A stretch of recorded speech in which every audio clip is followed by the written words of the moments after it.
Let's go, Dolphins! The tension is rising. The Dolphins just wrapped up one of their most important joint practices to date, and what happened on the field could very well shape the 53-man roster, influence trade decisions, and change the momentum heading into Week 1. But while the defense has been impressively eye-catching, there are real concerns about injuries, depth, and whether this coaching staff can finally break through the ceiling that has held this franchise back for decades. I've got all the details, some surprising names, and a latent trade rumor that could completely change the dynamics of this offense. But before we go any further, if you're a true Miami Dolphins fan, enjoy, especially if you've been following this team through disappointment, mediocrity, and all its playoff losing streaks. And if you're a teal fan like me, leave a comment. Go, Dolphins! My heart is teal and orange. Okay, let's get to it, because what I'm about to tell you might be the most important update of the entire offseason. Now let's dive right into what's going down. The Dolphins defense absolutely bullied the Jacksonville Jaguars in joint practice, and that's not just hype, it's facts. This wasn't a case of back-and-forth exchanges or a practice where both sides left with equal wins. No, the Dolphins defense came in angry after struggling in recent joint practices with the Bears and Lions,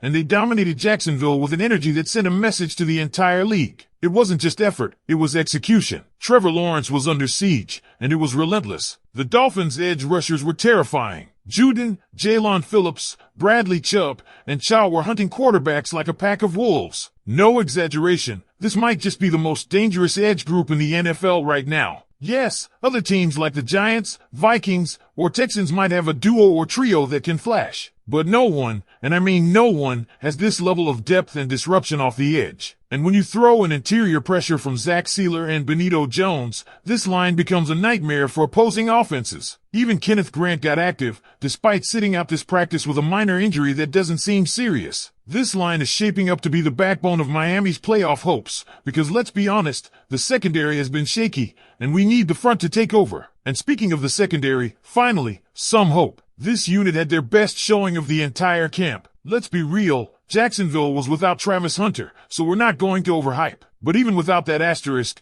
this was a huge step in the right direction. The secondary didn't just hold their own, they flat out won the day. Brian Thomas Jr. had a few moments, but overall, it was Miami's defensive backs who came out on top. Veteran Mike Hilton nearly had a red zone pick, showing veteran instincts jumping a screen pass. Then there's Minkah Fitzpatrick. Yes, he's back in Miami, and he looks like a man on a mission. He picked off Trevor Lawrence near the goal line, reading the play like a book and reportedly taking it all the way back for 6. Look, trading away Jalen Ramsey and Jonnu Smith was tough to stomach. That much is true. And Greer once again made a questionable call. But Minkah has been sensational in camp. He's got that Pro Bowl fire and is being used masterfully by Anthony Weaver. You're going to see Minkah flying around, free safety, run support, even nickel coverage. Everything points to a bounce-back year where he might re-enter the top 5 safety conversation in the league. Another name that deserves serious love? Jason Marshall Jr. This kid is turning heads fast. He made multiple plays in both one-on-ones and full-team reps. His transition to full-time nickel has been smooth,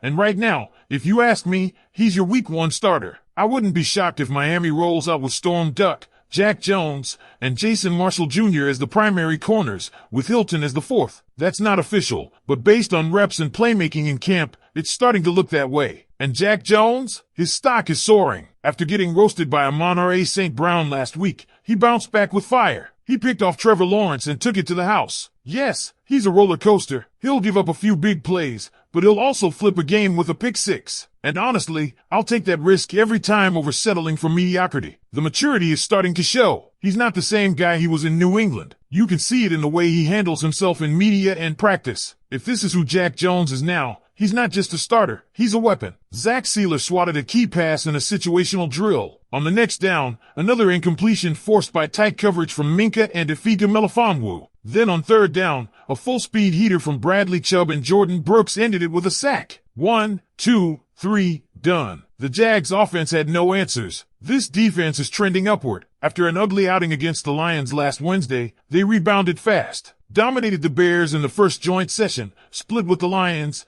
and now completely shut down Jacksonville. And the schedule? It's lining up beautifully. First month, they get the Colts, weak offense, Patriots, average at best, the Bills, tough, and the Jets, bad offense again. This is a golden opportunity to start 3-1 and build serious defensive momentum. And let's get right into the second part, because while the defense dominated the headlines, the offense didn't quite match that energy. That's not to say it was all bad, but let's be clear, it was inconsistent. The Dolphins' offense, led by Tua Tagovailoa, had its moments, especially early in red zone drills, but also looked out of rhythm at times. That's a problem when you're trying to prove you belong among the elite in the AFC. Let's start with the good. Tua looked sharp in early one-on-one reps, which are obviously skewed in favor of the offense, but still, you want to see your QB making clean throws, and he did just that. Then in red zone work, he delivered back-to-back 15-yard touchdown strikes. First, a perfectly placed ball to Malik Washington in the back corner of the end zone. The offensive line gave Tua time,